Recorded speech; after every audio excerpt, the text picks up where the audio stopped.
Before dawn touched the Appalachian foothills, a bobcat kitten named Birch took his first trembling steps into a world full of danger and heartbreak. When tragedy struck, leaving him orphaned and alone, it seemed the wild would swallow him whole. But just as hope faded, a gruff old ranger and his loyal hound discovered Birch at death's door, sparking a rescue that would test the limits of courage, compassion, and the meaning of true freedom. What followed wasn't just a fight for survival, but a journey that would heal old wounds, unite a community, and remind us all why letting go can sometimes be the bravest love of all. Before we begin, I'd love to hear, has a wild animal or an act of kindness ever changed the way you see the world? Share your story in the comments, and if this journey stirs something in you, please like, subscribe, and help us spread hope, one wild story at a time. Long before dawn broke over the Appalachian foothills, the forest belonged to silence. Mist clung to the ground in shreds and tendrils, blurring the edges of reality, making every shadow seem like a secret. In that gray space between darkness and light, a bobcat kitten named Birch crept beside his mother for the very first time, paws sinking into wet leaves, heart pounding in his chest so loud he was sure the world could hear it. The mother's name was Willow, a fierce, wary bobcat. Her eyes always scanning, her muscles coiled for anything that moved. To Birch, she was everything: warmth in the cold, protection in the wild, the very meaning of home. Birch pressed close, trembling with excitement and terror. Today was his first hunt. He had watched her countless times, the way she melted through brambles, the way she froze and leapt, the instant when her patience snapped into violence and a mouse's squeal would mark another victory against hunger. Now she was teaching him. They moved along a deer path, their bodies low, silent as mist. Birch's world was a storm of scents: loamy earth, old rain, the lingering traces of deer, squirrel, and something darker he couldn't name. His mother's tail flicked. Birch froze, copying her. There, beneath a fallen log, the shiver of life, a rabbit twitching its nose, oblivious. Willow crept forward, Birch trailing her. Every muscle screamed with anticipation. He watched, ears flat, eyes wide, as she flowed closer, closer. Then the world shattered. A crashing, monstrous snort burst from the undergrowth. The ground seemed to split as a wild boar exploded into the clearing, bristled, tusked, and furious. The rabbit vanished in a heartbeat, but Birch was rooted by terror. Willow turned, placing herself between the boar and her son, fur fluffed, claws unsheathed. The boar charged. There was no time to think. The forest became a battlefield, screams and snarls, the reek of panic. Willow lunged, claws flashing, driving at the boar's snout. For a moment the giant animal recoiled, then struck back, tossing Willow aside. Birch yowled, a tiny, ragged sound, and tried to scramble away, but the ground was slick and his legs too small. Willow staggered to her paws, blood matting her shoulder. The boar thundered closer. In a final act that would shape Birch forever, Willow leapt, not at the boar, but at her son, shoving Birch with her whole body, tumbling him into a tangle of ferns and fallen branches. He landed hard, breathless, as his mother faced the monster alone. He saw her, just for an instant, standing defiant, refusing to give ground. The boar's tusks caught her in the chest. Willow went down in a silent heap. The boar stomped and snorted, but Birch, hidden and frozen, could do nothing but watch, his entire being reduced to a single point of terror. At last the boar, satisfied or simply bored, crashed away through the trees, leaving destruction behind. The forest stilled. Light began to creep into the world. Birch did not move for a long time. When at last the silence pressed too heavily, he dragged himself toward his mother. Her body was still warm, but she did not move. Birch nosed her side, desperate, calling in the only way he knew how. There was no answer. Not ever again. Rain began to fall, cold and relentless, as if the sky itself was mourning. Birch huddled beside his mother's form, trying to will her back to life, refusing to believe in the terrible emptiness that yawned at his paws. The world had changed. In the space of minutes, everything he knew was gone. His mother's last embrace was still wrapped around him, a memory already fading, but the warmth of her sacrifice burned inside him. As the day broke in full, a new and harsher world revealed itself. Birch was alone. The smell of blood drew flies and worse things from the shadows. Hunger gnawed at his belly, but fear gnawed deeper. He waited, as if time could heal the wound, as if she might rise and nudge him forward as she always had. But the truth pressed in with the chill. He was an orphan now, a whisper among predators, with nothing but his mother's courage and his own thin hope to guide him. Somewhere deeper in the forest, the boar moved on, unaware of the story it had shattered. Above, a hawk circled. The forest, vast and uncaring, hummed with its own ancient rhythms. But on this morning, beneath the weeping trees, a single kitten learned that the wild does not grieve, only survives. Birch blinked against the rain, stood on trembling legs, and took his first step into a world without safety, driven only by the memory of a mother's final, fierce love. The days after Willow's death bled together, cold and unkind. Birch, the orphaned bobcat kitten, wandered the wild grasslands with his sides hollow and his eyes wide, each step dragging him deeper into a world that had suddenly grown so much bigger and far more dangerous. The shelter of his mother's fur and the certainty of her presence were gone, replaced by endless sky, biting wind, and the ache of hunger that never left him. Night was the worst. The darkness pressed in like a living thing, full of whispers and crackles that once meant safety, now threats.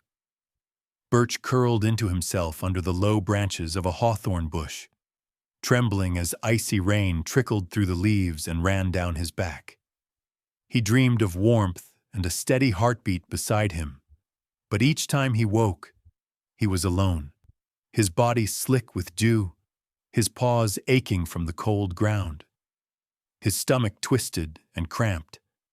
The gentle meals of milk and mouse that his mother once brought him were just memories, and his attempts at hunting were desperate and clumsy. Birch tried to mimic what he remembered, the way Willow had crouched, her tail still, her eyes sharp and patient. But his muscles trembled too soon, his body too thin, his movements too loud.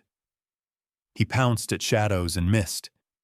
He snapped at grasshoppers, caught only leaves, and once, when hunger gnawed at him the hardest, he chewed the bark from a sapling until his jaw ached. The world did not care. The wild was relentless, indifferent. The rain soaked through his fur, and the wind cut through the trees, rattling branches overhead. He limped on, one paw swollen and bruised from a tumble over slick rocks by the creek. When he licked it, the taste of blood only reminded him how fragile he had become. Other dangers prowled the land. Once, a coyote's cry split the night. Close, too close, and Birch crouched motionless, heart drumming against his ribs. He did not sleep that night. Not really. Not with fear crawling beneath his skin. At dawn, he crept from his hiding place to find that the coyote had left its mark. A half-eaten rabbit, the smell sharp and tempting. Birch circled the remains, hunger and terror warring inside him. In the end, his need won.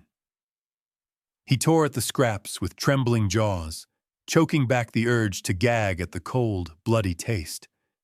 Even that meager victory left him ill for hours, but it was life. Barely.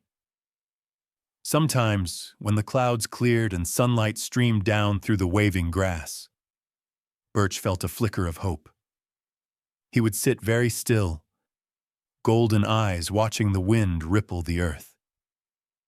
He tried to remember his mother's lessons, the way she had trusted her senses and moved with purpose. But he was so small, and the wild so immense. Most days, the hope faded as quickly as it came. Injuries, too, haunted him. The scrape on his leg festered, swelling red and hot. Licking it helped a little, but walking grew more painful with every step. Flies buzzed around the wound, laying their eggs in the damp fur. Birch whined, low and desperate, biting at the itching flesh until he tasted more blood. Each night he fell into uneasy sleep, unsure if he would wake again. The landscape itself was a test. Thunderstorms rolled over the mountains, the sky cracking open with light. Birch huddled beneath fallen logs, water running in rivulets around his body. Sometimes the cold was so deep that he forgot what warmth felt like, and his mind drifted in and out of a strange, shivering fog. Only the raw, biting hunger kept him moving, step by painful step, always searching for shelter, for scraps of food, for any sign that he might not be alone in this vast, indifferent world. Birch saw other creatures, but none offered comfort. Deer bounded away, all legs and white tails, leaving only the thunder of their panic behind. Squirrels chattered at him from high branches, their voices sharp with warning. Even the birds seemed to mock his struggle, wheeling overhead in their effortless flight while he plodded on, earthbound and broken. The worst moments came in the twilight, when the light faded and the cold returned. Sometimes Birch would curl up and press his face into his own fur, shivering, and try to remember the shape of his mother's body, the sound of her purr. But memory was slippery and cruel. Each night her presence faded a little more, leaving only the echo of a love too big for words. Days passed in a blur, one foot in front of the other, the taste of dew and fear and desperation always on his tongue. Birch grew thinner, his fur patchy, his eyes haunted by sleeplessness. But something stubborn inside him refused to give up. There were moments, a scrap of meat left behind by a fox, a pool of rainwater hidden in a rock hollow, when luck tilted his way. He survived, not because the world cared, but because he did not know how to do anything else. One evening, as the sky burned orange behind the ridges, Birch found himself on a grassy rise, looking out across the land. He was battered, hungry, wounded, and alone, but he was alive. The cold wind ruffled his fur, carrying the wild scent of earth, rain, and 1,000 hidden stories. Birch stood, trembling but defiant, and stared into the coming night. Somewhere, deep inside, a faint spark still glowed, a memory of warmth, a promise that he would keep moving, no matter how hard the world became. By the time Birch reached the edge of the small town, his body was more shadow than substance. Hunger gnawed at his bones, each movement an agony. His injured leg dragged behind him, sticky with dried blood and crawling with irritation. Every sound, barking dogs, passing cars, the distant echo of human voices, sent a fresh jolt of fear through his thin frame, but exhaustion forced him forward. Day blurred into night and back again, until his mind floated in a fog of fever, confusion, and dull terror. The land here was different, sharper, more open. The forest thinned, giving way to backyards and fences, strange smells, and the strange certainty of being watched. Even in his haze, Birch recognized the shift. The wild here was broken by the order of humans, the land carved up by things he did not understand. He crouched beneath a tangle of blackberry bushes, nose twitching at the scent of fried food and burning leaves, and tried to gather what little strength he had left. Somewhere, a screen door banged open. A dog barked. A deep, booming sound.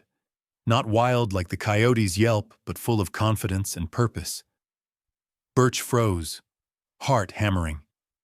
He pressed himself low, but his body ached, and he whimpered before he could stop himself. The sound carried, quick and sharp. On the porch of a small house, Walter Adams straightened, his back creaking from years of chasing storms and rescue calls. He was a retired ranger, broad-shouldered and lined with the cares of a lifetime spent among wild places and lonely roads. Beside him, Bailey, his loyal old bloodhound, lifted her nose and sniffed, hackles rising. "There's something out there, girl," Walter muttered, his voice as gravelly as the driveway. He set down his coffee, grabbed a battered flashlight, and followed Bailey into the yard. The dog led, nose low, tail wagging in broad arcs. The scent was fresh, animal, hurt, desperate. Birch saw the approaching figures, man and dog, haloed in the pale light spilling from the kitchen window. He tried to vanish, but when he tried to crawl deeper into the brambles, a fresh wave of pain buckled his legs. He let out a low, frightened snarl, more kitten than cat. Walter stopped a few feet away, careful not to crowd the brush. He shone the light, and Birch's golden eyes flashed back at him, wild with fear. Walter's heart clenched. He'd seen enough in his time to know an orphan when he saw one. "Well, aren't you a fighter?" Walter whispered, crouching low, his voice gentle. Bailey waited beside him, ears cocked, head tilted. She whined softly, a low, soothing sound. For a moment the air was full of tension, two worlds colliding at the edge of night. Walter knew better than to reach in blind. He set down the flashlight, keeping his hands visible. "Easy now, little one," he said, inching forward. "Nobody's here to hurt you." Birch's instincts screamed at him to run, to lash out. But he was too weak, and the man's voice, rough but not threatening, stopped him. He trembled, body quivering, but stayed still as Walter slipped off his worn flannel jacket and held it out like a shield. Carefully, Walter used the jacket to lift the kitten, wrapping him up so only his frightened eyes peered out. Birch yowled and struggled weakly, but the warmth of the fabric and the man's steady grip soothed something inside him. Bailey padded beside them as Walter cradled the bundle and hurried toward his battered old truck, whispering reassurances all the while. The drive to the Wildlife Rescue Center was short, but it felt like forever. Birch faded in and out of consciousness, roused only by the rough thrum of the engine and the hum of Bailey's low, comforting whine. Walter drove with one hand on the wheel, the other curled protectively around the tiny, shaking bundle in his lap. At the rescue center, the night shift team was waiting, called ahead by Walter's quick, urgent voice. Dr. Julian Carter, a tall woman with steady hands and kind eyes, met them at the door. "We've got a critical one," Walter said, voice tight. "Bobcat Kitten, maybe 3 months. Bad shape." Dr. Carter took one look and sprang into action. "Let's move," she said, her team fanning out around the small exam table. They cut away the jacket, revealing Birch's battered body, fur matted, eyes glassy, breathing fast and shallow. The next moments blurred, a flurry of lights, voices, the sting of needles, the cool touch of antiseptic. Birch drifted in a fog of pain and confusion. He felt hands, gentle, practiced, moving over his body, heard voices speaking in low, urgent tones. He's dehydrated, infection in the leg. We'll need antibiotics, fluids, stitches here. Walter hovered at the edge of the room, clutching his empty jacket, heart pounding. Bailey pressed against his leg, eyes following every move. Something in Walter broke as he watched the little life he'd just rescued teeter on the edge of survival. He didn't know this kitten, but he recognized the fight, the refusal to give up, even when the world had turned mean. Hours passed. Birch slept, fitful and fevered, as the rescue team worked through the night. Walter stayed in the waiting room, eyes never leaving the door, memories of old rescues and lost friends flickering in his mind. He wondered why this little life had found him, on this night, after so many years. Dawn crept over the mountains, pale and uncertain. Dr. Carter came out, face tired but hopeful. "He made it through the night," she said softly. "It'll be touch and go, but he's got a chance." Walter let out a breath he hadn't known he was holding. He reached down, scratching Bailey behind the ears. "We'll come see him every day, won't we, girl?" Birch slept on, wrapped in blankets and warmth he didn't understand, safe for the first time since the wild had stolen everything from him. Somewhere, in the haze of his dreams, he remembered the shape of his mother, the comfort of her heartbeat, and for the first time in days, the ache inside him softened just a little. Two wounded souls, a man and a kitten, had found each other at the edge of the world.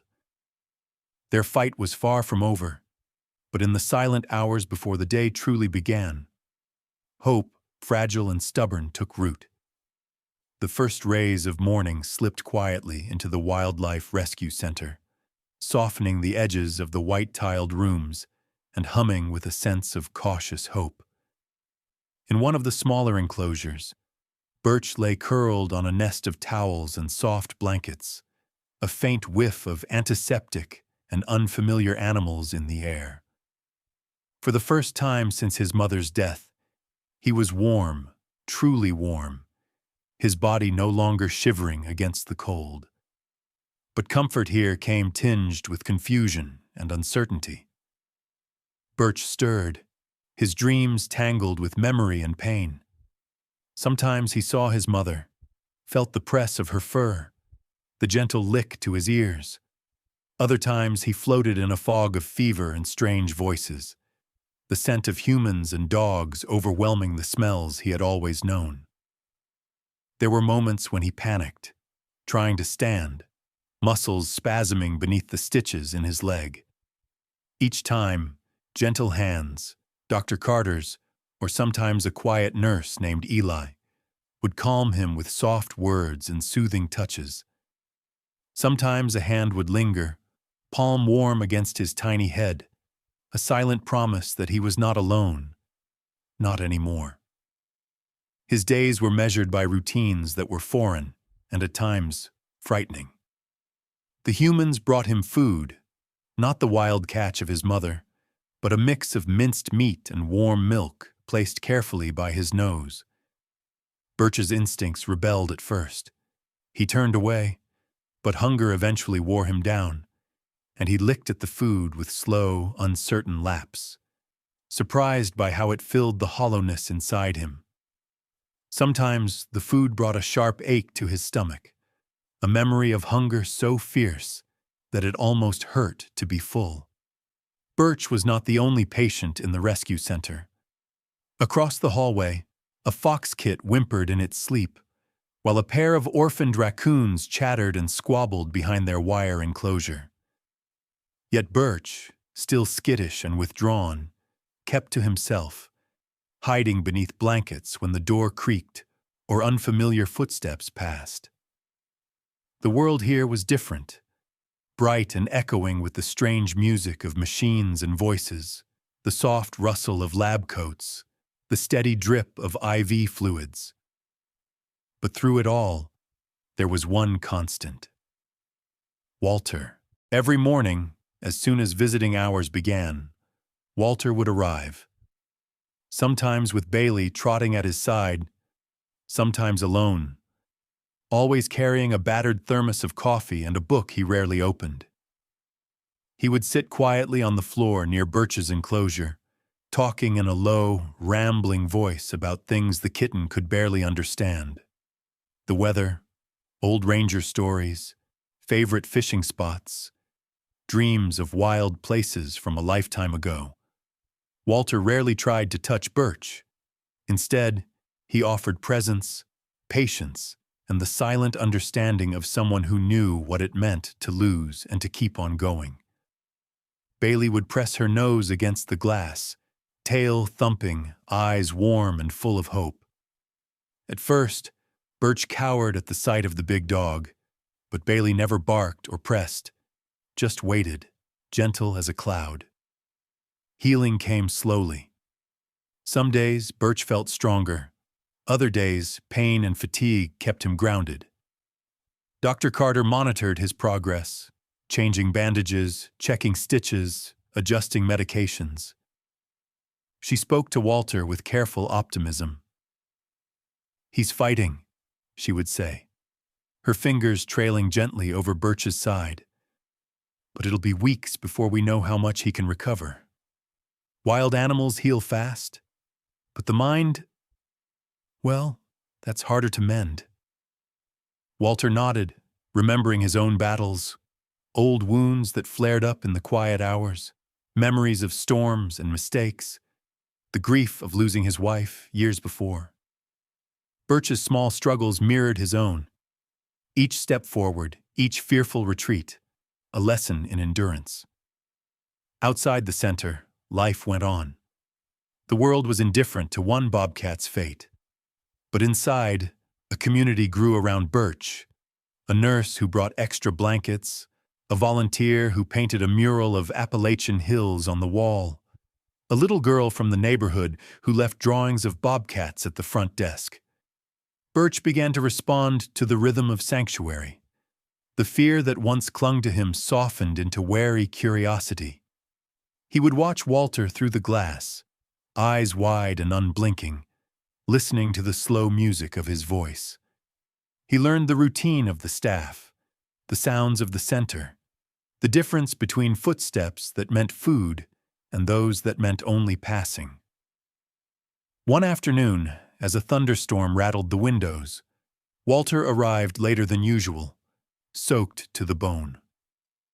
Bailey shook water across the floor and flopped down beside Walter, who pressed his palm to the glass and smiled.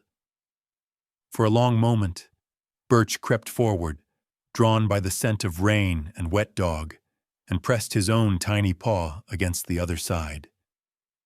It was a silent greeting, a fragile bridge built between two wounded souls. Dr. Carter, watching from the hallway, smiled. "He's coming back to us," she whispered to Eli. "He's starting to trust." But trust was a fragile thing. Some nights Birch woke trembling, haunted by the scream of the boar or the lonely chill of the wild. He would burrow deep beneath the blankets, hiding from the ghosts of his past. Yet always, in the morning, there was Walter's steady voice, a reminder that the world, for all its danger, still held kindness. Birch's healing was slow and uncertain, each day a battle against old wounds and new fears.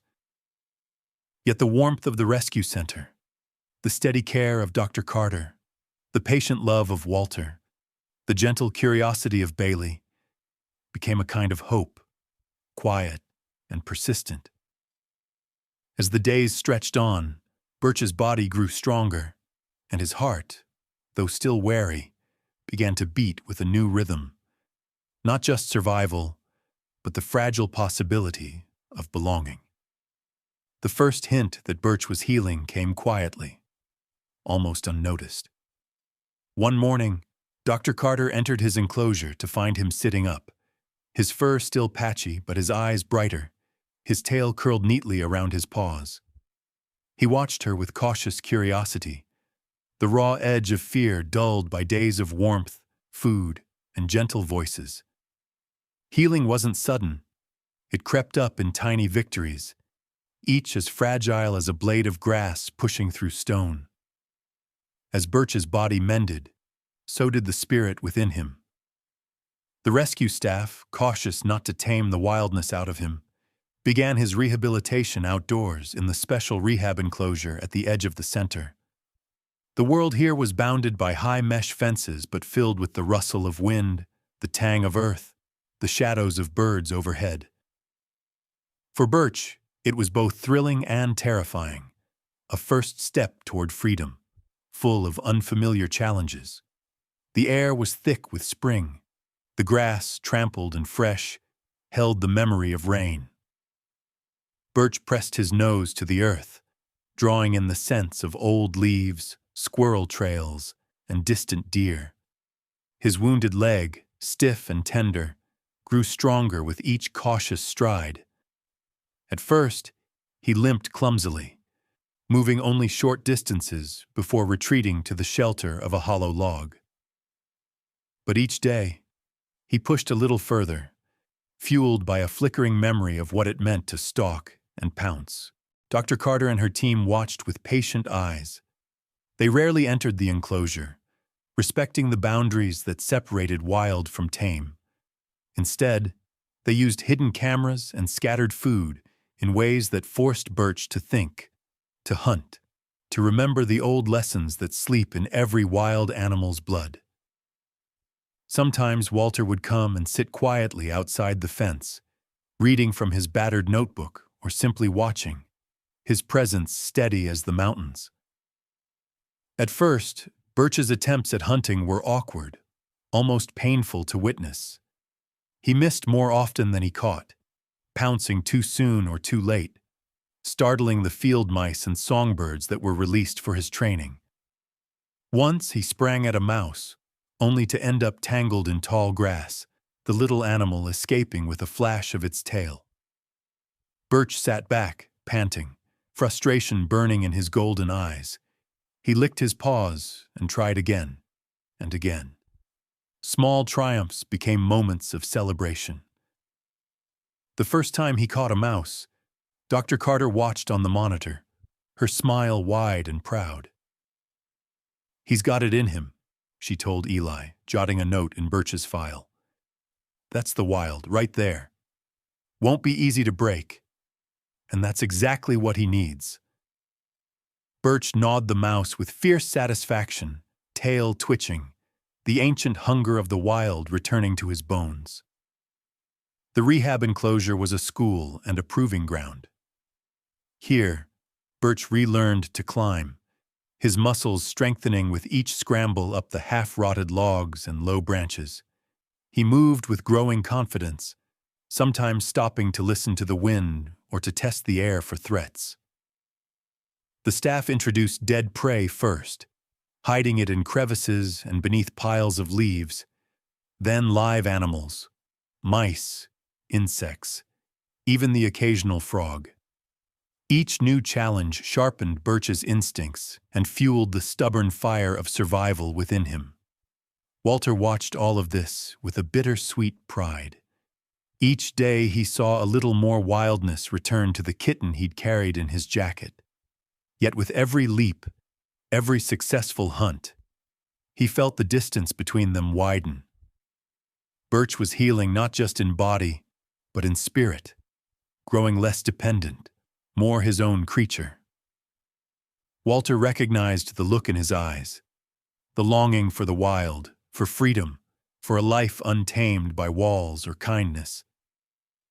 Sometimes at dusk, Walter would sit outside the enclosure with Bailey curled at his feet, speaking softly as Birch prowled the fence line. "You're almost ready, kid," he'd say, the words carried on the evening breeze. "You're gonna show them all, aren't you?" Birch would pause, eyes catching Walter's through the mesh, before vanishing into the grass. The staff faced their own challenges. It was easy to grow attached, to see in Birch a symbol of hope, of the victories that sometimes slipped through their fingers. Dr. Carter was especially careful not to let sentiment cloud her judgment. "He can't think of us as family," she told the team during a late-night meeting. "If he's going to survive out there, he needs to remember who he is, a bobcat, not a pet." There were strict rules. No unnecessary contact, no feeding by hand, no talking to him during rehab. The staff followed, even when it hurt, because they understood the stakes. For Birch, each day became a test, a pounce, a climb, a chase. He grew leaner, stronger, his coat thickening, his limp fading as muscle returned. There were setbacks, too. A deep scratch from a branch, a nasty tumble off a log. He hissed at the pain, bared his teeth at imagined threats, but always got up and tried again. Evenings were a time of quiet reflection. Sometimes Birch sat atop the highest perch in the enclosure, gazing out at the distant tree line beyond the fence. The longing to run free was fierce, but so was the memory of hunger, cold, and loss. The wild called to him, but it was a call laced with uncertainty.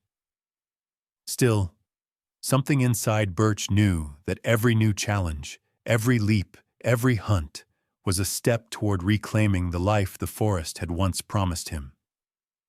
With every passing day, the line between sanctuary and wilderness blurred. Birch was no longer the trembling orphan Walter had found, nor was he yet fully wild. He was something in between, a survivor, a student of pain and hope, a creature learning to trust the world again, but on his own terms. The journey was far from over, but for the first time since his mother's last embrace, Birch felt a fierce, wild joy burning in his chest. He was alive.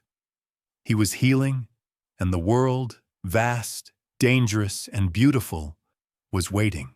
Spring deepened in the Appalachian foothills, and the rescue center's world shifted to match the quickening season. With each passing day, Birch's body grew lean and strong, the softness of kittenhood melting into the wiry tension of a young wildcat. But physical healing was only half the journey. The staff knew this, and so did Walter. If Birch was ever to return to the wild, he needed to prove that his spirit and his instincts could survive real danger. The time for testing had come. Dr. Carter and the team prepared a new enclosure, larger and more demanding, its design mimicking the wilderness beyond the center's gates. Here, the fences stood higher, brambles thickened the undergrowth, and hidden platforms rose among twisted branches. Most importantly, the food would not be placed within easy reach. Birch would need to earn every bite, using the cunning and caution that defined his kind.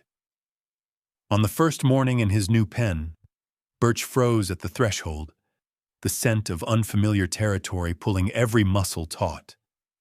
There was excitement, yes, but also a spike of fear. The old, quiet enclosure had been safe.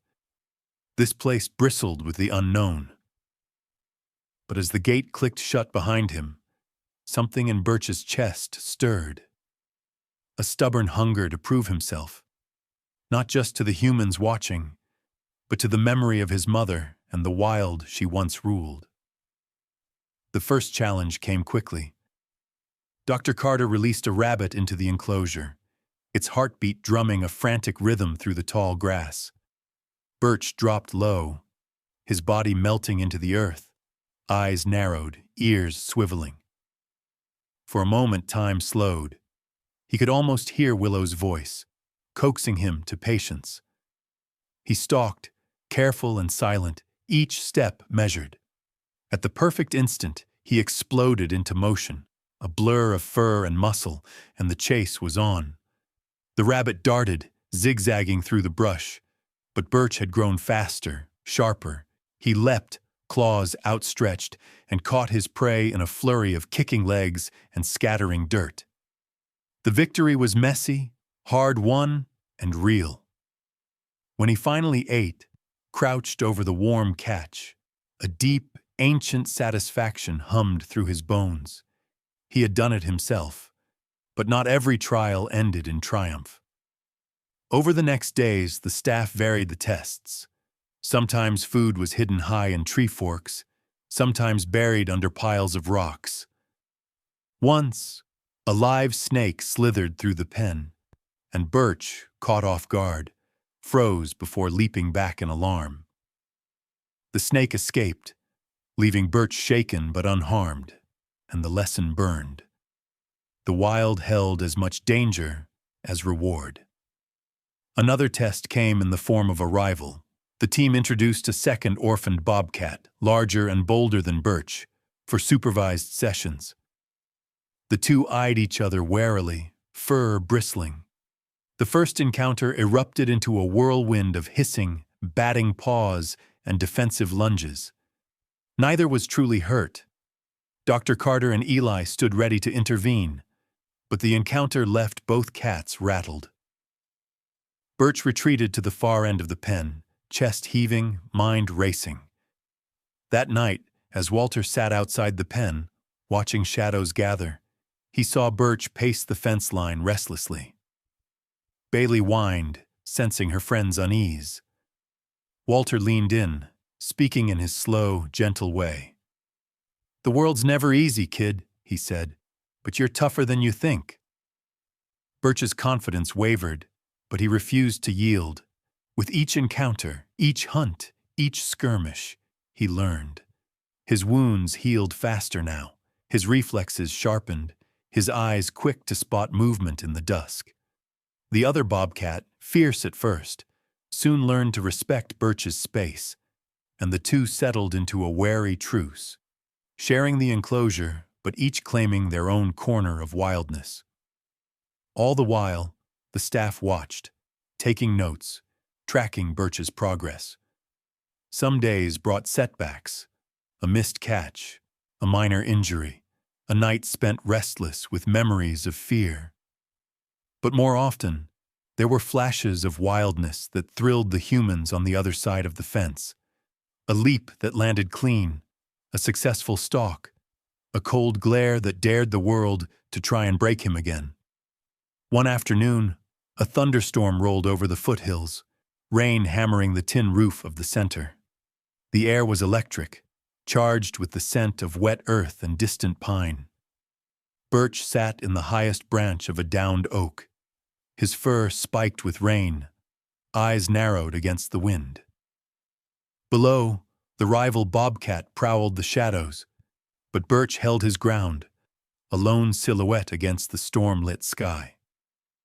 For the first time, he felt something more than survival, a wild pride, as though the world itself was challenging him, and he was ready to answer.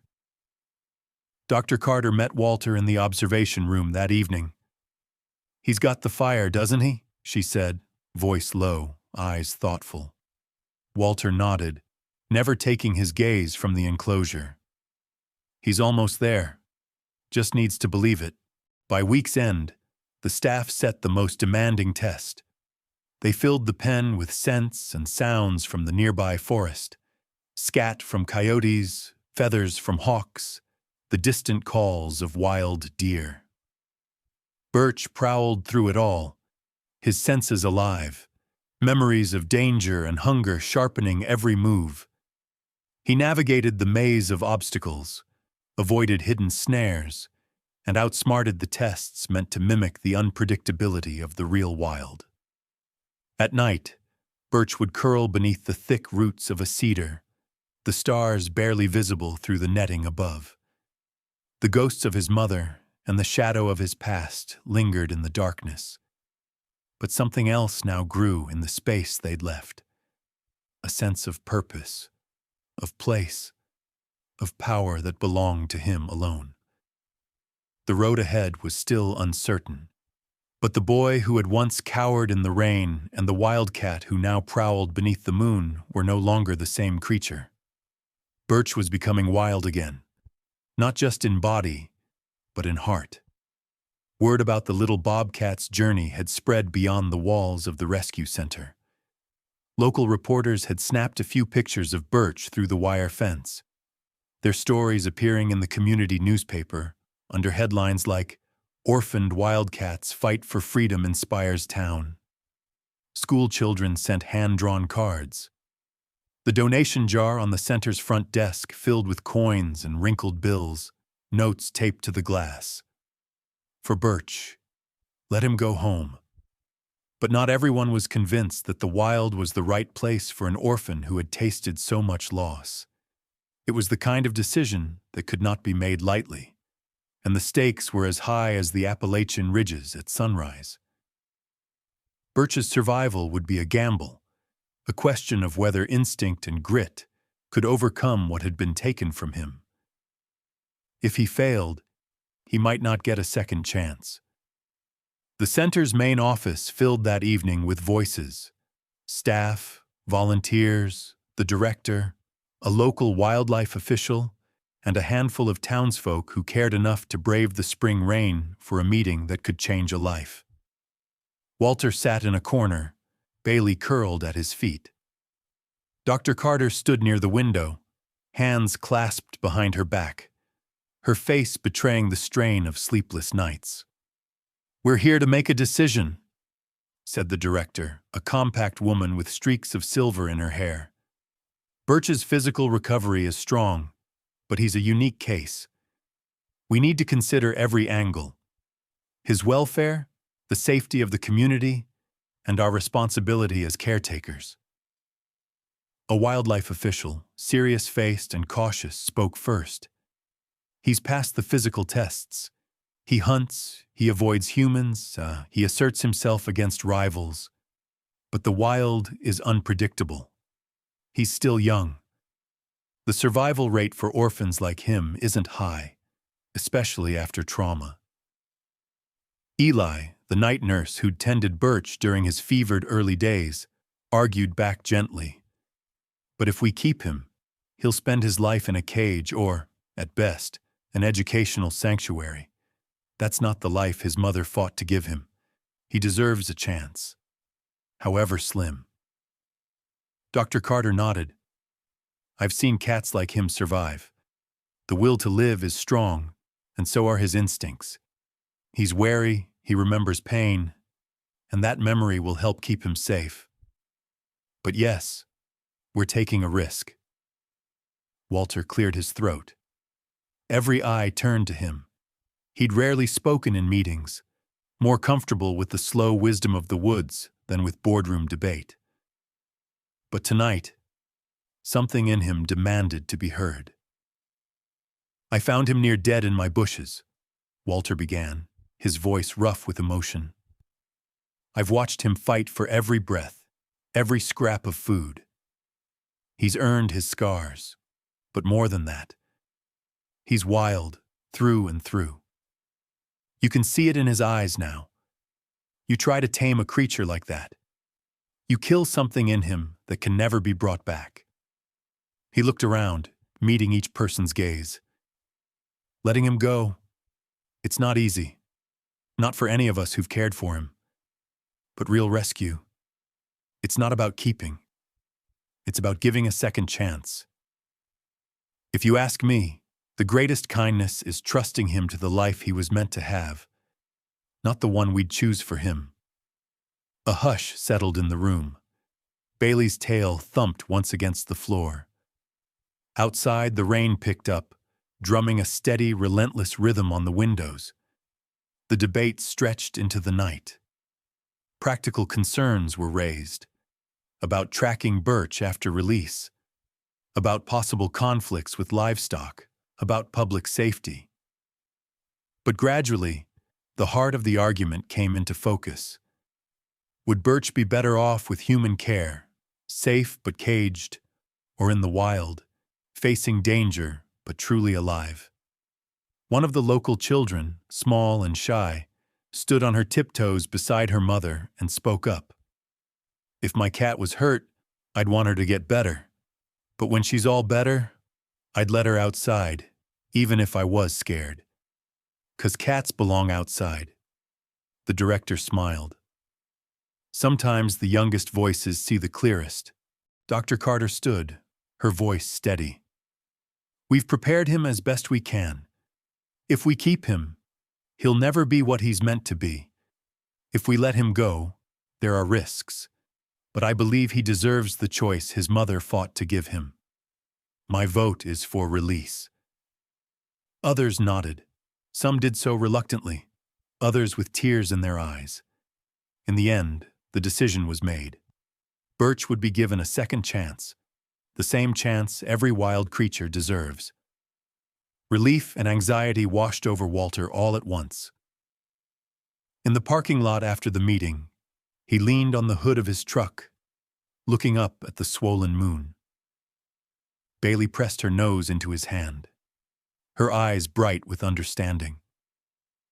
Letting go, Walter whispered, his voice breaking just a little. It never gets easier, does it, girl?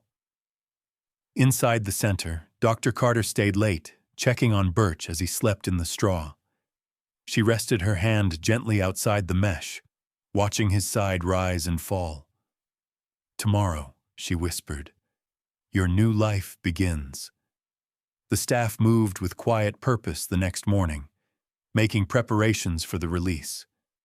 They fitted Birch with a lightweight GPS collar, the softest they could find, so they might track his first days in the wild.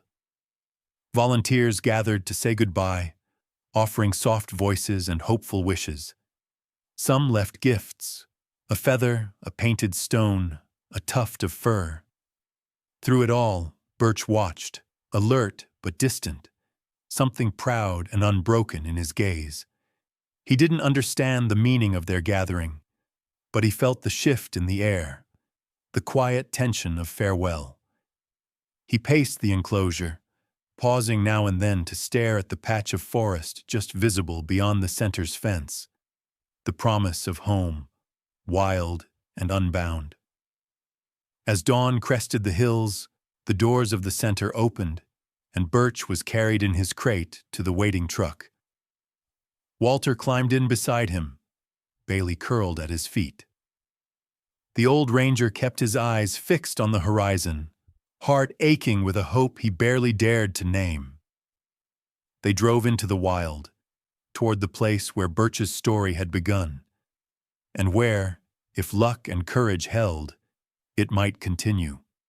Sunrise had barely colored the sky when the rescue center's small caravan reached the remote edge of the forest, a borderland where civilization gave way to the ancient rhythm of the wild. The chosen release site lay miles from any road, deep in the Appalachian foothills. Here, the trees stood thick and proud, the air alive with the calls of thrush and woodpecker, and the mossy ground showed no mark of fence or human footprint. Walter stepped down from the truck, the ground soft beneath his boots, his breath ghosting in the chilly morning air. He looked up at the canopy, sunlight just starting to filter through, and took in the hush of the woods. For a moment, he stood motionless, feeling every ache in his knees, every memory pressed into the lines of his hands. Beside him, Bailey whined softly, her nose working overtime, her tail wagging in slow, heavy arcs. The rescue team moved with quiet reverence, carrying Birch's crate as if it contained something sacred. Dr. Carter had checked and rechecked the GPS collar, making sure it would not chafe or snag. Even the volunteers, usually cheerful and talkative, kept their voices hushed, as if the forest itself demanded their respect. They set the crate down in a patch of dappled sunlight. Walter crouched beside it, his weathered fingers resting on the wire door. He didn't speak right away. Words seemed too small for what he felt. Instead, he watched Birch, who pressed against the back of the crate, golden eyes wide and unblinking, his body tense with anticipation and uncertainty. For a long, breathless moment, the world held its breath. Then, with a gentle nod from Dr. Carter, Walter unlatched the door. The door swung open on silent hinges. Birch hesitated, muscles coiled, nostrils flaring as he tested the air. The scents flooded in: earth, pine, 100 secret trails, and the unmistakable tang of freedom. Birch edged forward, one cautious paw after another, pausing at the threshold. He glanced back just once, at the faces behind him, at Walter's steady, hopeful eyes, then slipped out, his movements fluid and low. The forest accepted him with open arms. Birch paused in the sunlight, senses ablaze, heart pounding in his chest. Every sound was sharp, every shadow alive with possibility. He flicked his tail and moved deeper into the underbrush, disappearing and reappearing in shards of golden light. Bailey whimpered, taking a half-step forward, but Walter placed a calming hand on her collar. "Let him go, girl," he whispered, more to himself than the dog. This is his world now. For a few minutes, everyone stood in silence, watching as Birch vanished, first into ferns, then into the tangled roots of a fallen oak, and finally into the shadows where only the truly wild go. There was no grand gesture, no theatrical leap, just the quiet, unhurried claiming of a birthright lost and found again. Dr. Carter wiped at her eyes. Even the gruffest of the volunteers coughed and turned away, pretending not to care. But it was impossible not to feel the weight and wonder of the moment, the ending and the beginning, intertwined like the roots beneath their feet. Walter lingered longer than the rest. He walked a few paces into the trees, Bailey by his side, and stared at the last place he'd seen Birch. Memories pressed in, his wife's gentle laugh, the friends lost to time and chance, the aching years of regret and loneliness. Yet in the hush of the forest, something inside him shifted. Birch's release was a lesson he had needed, one about humility, courage, and the meaning of love that lets go. For years, Walter had carried the pain of loss like a stone in his chest. Now, standing in the dawn's fragile light, he understood that love wasn't measured by how tightly you held on, but by the courage to trust in new beginnings.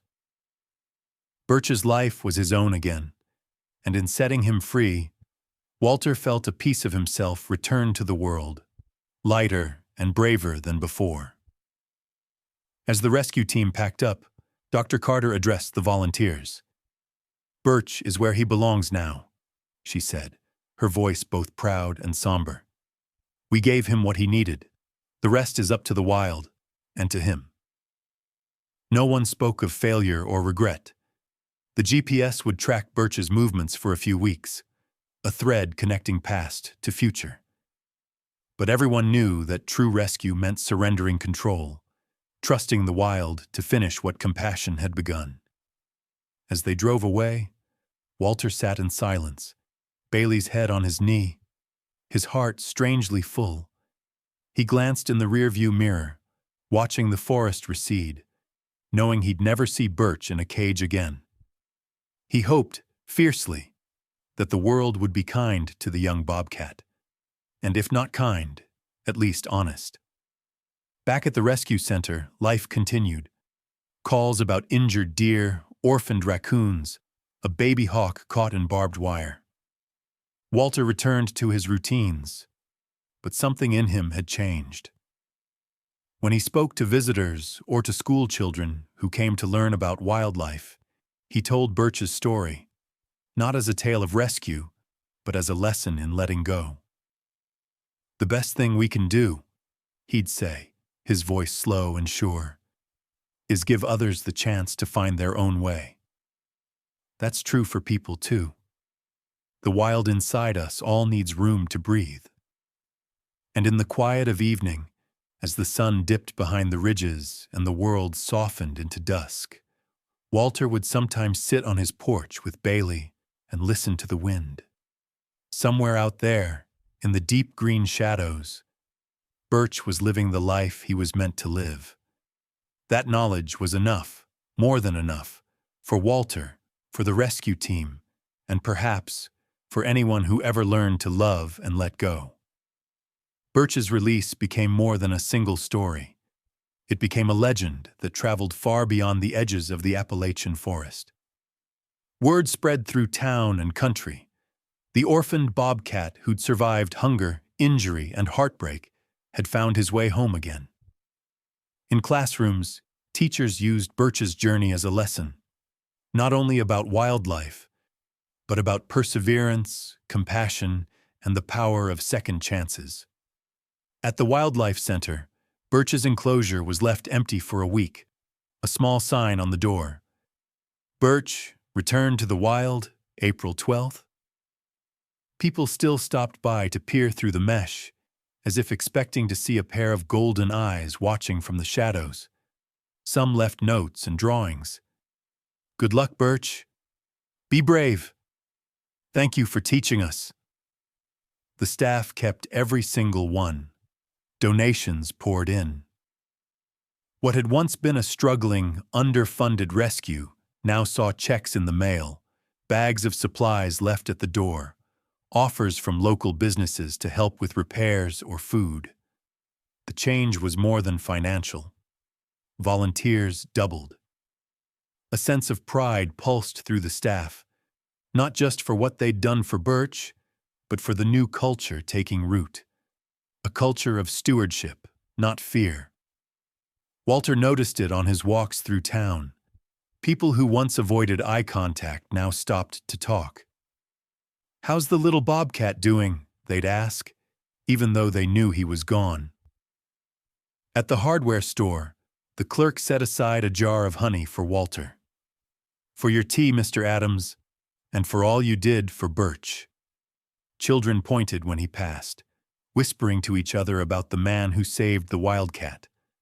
One day, Walter was invited to speak at the elementary school. He stood before a sea of expectant faces, his ranger hat clutched nervously in his hands, Bailey sitting obediently at his feet. He cleared his throat, unused to the spotlight, and began. "When I first found Birch," he said, his voice gravelly but warm, "he was as lost as any creature I'd ever seen. Hungry, scared, and so small I could hold him in one hand. But even then, he had fight in him. I reckon we all do, somewhere inside. The world can be hard, but kindness, well, it's like sunlight after a storm. Doesn't always change the world right away, but it makes things grow." He told the children how the rescue hadn't just helped Birch. It had changed him, too. He spoke of letting go, of courage, of loving without needing to keep. By the end, the room was silent, every ear tuned to his story. A little boy in the front row raised his hand and asked, "Do you think Birch remembers you?" Walter smiled, that slow, thoughtful smile that always made his eyes crinkle. Maybe he does, or maybe he just remembers being given a second chance. Sometimes that's the best thing we can give. Hope, even if we never see the results ourselves. As the weeks passed, Dr. Carter and her team received updates from the GPS collar. Birch was moving through the forest, traveling further each day. He avoided roads and farms, sticking close to the thickest parts of the woods. Once, a wildlife camera caught a blurry image, a young bobcat, sleek and strong, pausing at a stream to drink. The team watched the clip over and over, certain it was him. The rescue center used Birch's story in their outreach, at fairs, community events, on their modest website. People responded. "Birch gave us hope," one letter read. "If he can survive, maybe we can too." Families who had never considered volunteering signed up for weekend shifts. Students chose wildlife biology for their science projects. The story's ripple spread further than anyone could have imagined. At home, Walter felt a new peace settle in his bones. He spent more time on his porch, the evenings soft and full of birdsong. Sometimes he talked to Bailey about the world, its heartbreak, its stubborn beauty. Other times he simply listened to the hush between the trees, knowing that somewhere out there, Birch was living on his own terms. One afternoon, Walter sat with Dr. Carter on the rescue center's porch, watching volunteers unload a new arrival, a deer fawn, trembling but alive. "You ever think about what makes all this worth it?" she asked. Walter thought for a long moment. "I used to think it was saving lives. Now I think it's the trying, the effort." Birch reminded me that hope isn't a guarantee, but it's the only thing that makes life better, for them and for us. Dr. Carter nodded. "Birch changed this place. I think he changed all of us." Walter grinned. "Even an old dog can learn something new." Sometimes, just before dusk, the staff and volunteers would gather on the center's back lawn and tell stories about Birch, about other rescues, about their own struggles and victories. It became a ritual, a way to remind each other why they did what they did. No one saw Birch up close again. But in the weeks that followed, hikers sometimes reported glimpsing a shadowy form slipping through the pines. Hunters found fresh tracks along the ridge, bigger now, stronger. For the community, Birch became a living legend, a symbol of what was possible when people chose kindness, when they chose to act. The wild remained wild, sometimes cruel, sometimes breathtaking. But something fundamental had shifted. Birch's story became a bridge between humans and nature, a reminder that every act of mercy, no matter how small, creates ripples that reach further than we can see. The rescue center was proof of it, the town's new spirit a testament to it. Walter knew that hope did not always mean happy endings, but he had learned at last that the intention behind an act of kindness was more important than the result. Birch's presence in the forest, fleeting and free, was enough. The story wasn't just about a wildcat surviving. It was about a community rediscovering its heart. And in that discovery, Walter found his own resilience, a quiet faith in the unseen, the unspoken, and the enduring impact of kindness. Evenings on Walter's porch took on a different shade after Birch's release. The Appalachian dusk would settle like a soft blue blanket over the hills, the trees silhouetted against a sky fading from gold to lavender. Walter would sit in his old rocker, Bailey sprawled at his feet, a mug of tea cooling in his hands. Sometimes, the quiet was so complete that he imagined he could hear Birch moving somewhere far off, maybe stalking through pine needles, maybe pausing to drink at a stony stream, always part of the world that had made him. There was an ache to these evenings, but it was a gentle ache, a reminder not of loss, but of love given freely. Walter found himself reflecting more often, the memories of Birch's journey looping through his mind like the song of a thrush just before nightfall. He remembered the moment he found Birch, small and broken in the bushes, and the rush of fear and hope that came with saving a wild life. He remembered the fight to keep him alive, the long nights at the rescue center, the way the kitten's spirit returned, slow and fierce. He remembered the decision to let go, the debates and the tears, the silent prayer that the wild would be kinder than it had been before. But most of all, Walter remembered the lesson, one that had changed not just his own life, but the lives of everyone who'd touched Birch's story. One evening, as twilight deepened, Walter stood at the edge of his porch, looking out into the trees. Bailey came and pressed her head to his leg. The cicadas sang, and in the distance an owl called, its voice both lonely and endless. Walter smiled, a soft, private smile, and began to speak, not loudly, but as if telling a story to the wind. Birch's story reminded me that kindness isn't about holding on, he said. It's about letting go. Each creature we help, each risk we take for another.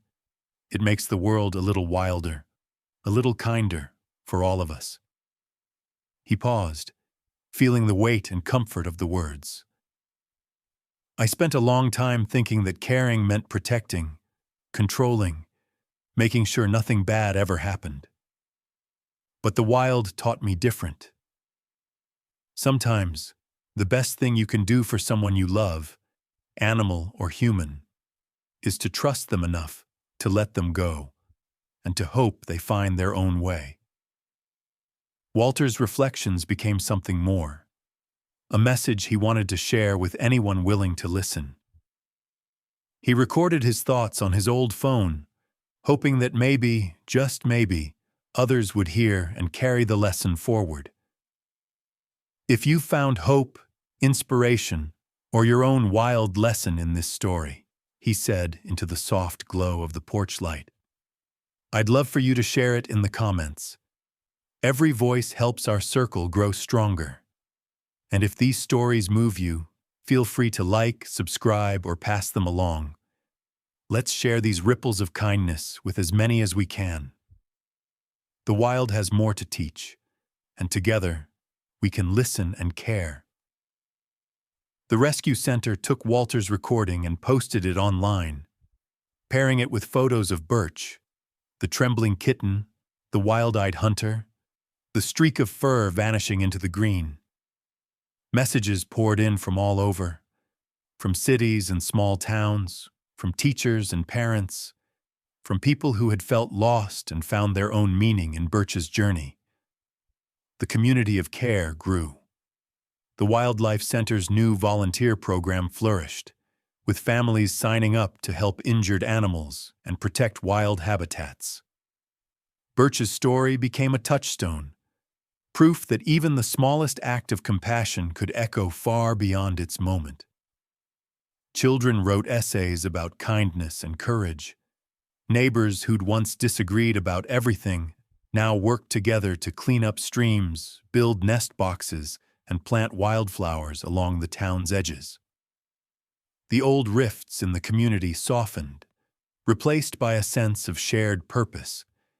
Even those who doubted the wisdom of letting Birch go admitted, in quiet moments, that the story had changed them. Sometimes, Walter would find letters in his mailbox, thank yous from strangers, drawings from children, poems and stories inspired by Birch. He kept them in a shoebox by his bed, taking them out on rainy days to remind himself that hope was as persistent as the spring grass. And always, there was the forest, endless, unknowable, full of promise. Walter would look out at the shadows beneath the pines, knowing Birch was out there somewhere, living by his own rules, guided by instincts as old as the mountains. He liked to think that, every now and then, Birch might pause and remember the warmth of a flannel jacket, the gentle voice of a man who had loved him enough to set him free. The wild had not become tame, and Walter had not become young again. But something had shifted. Where there was once only grief, now there was gratitude.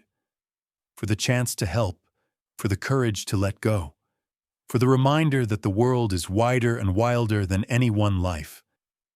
On the last page of his battered journal, Walter wrote, "Kindness is as natural as the forest, strong, renewing, and best when it's shared. Every story we tell, every hand we lend, every wild thing we help, it all circles back, shaping us as much as we shape the world." The story closes not on certainty, but on hope, warmth, and the open invitation to everyone who hears it. If you've been moved by Birch's story, share it. Care for something wild, even if it's only a memory or a dream. The wild within us all waits for kindness, and when it finds it, it grows, stronger and more beautiful, for generations to come. As the stars blinked to life above the foothills, Walter sat with Bailey and listened. The night was full of stories, and in the quiet, he knew the circle was complete. Not closed, but ever widening as long as someone cared enough to listen.